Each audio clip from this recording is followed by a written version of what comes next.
Sizin məqsədiniz həqiqətləri deməkdir. Birinci məqsəd Azərbaycandır. Ölkədir, bayraqdır, dövlətdir və biz ölkəmizi layiqincə orada təmsil etməliyik. Mən Süleyman səninəm, sən də mənimsən Qarabağ. Nə var, nə uğraşır?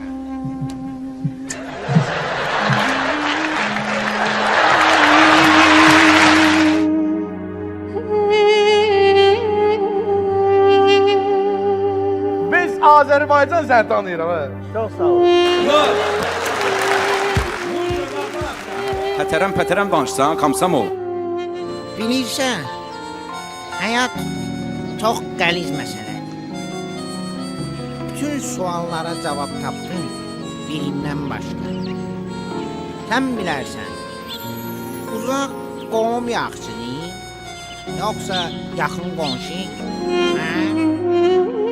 Yaşınıza qədər səhnəyə çıxmaq istəyirsiniz? Allah qismət eləsin, sənin uşaqların üçün, nəvələrin üçün, nəticələr üçün də çıxış eləyədik. Nəticələr üçün də çıxış eləyədik.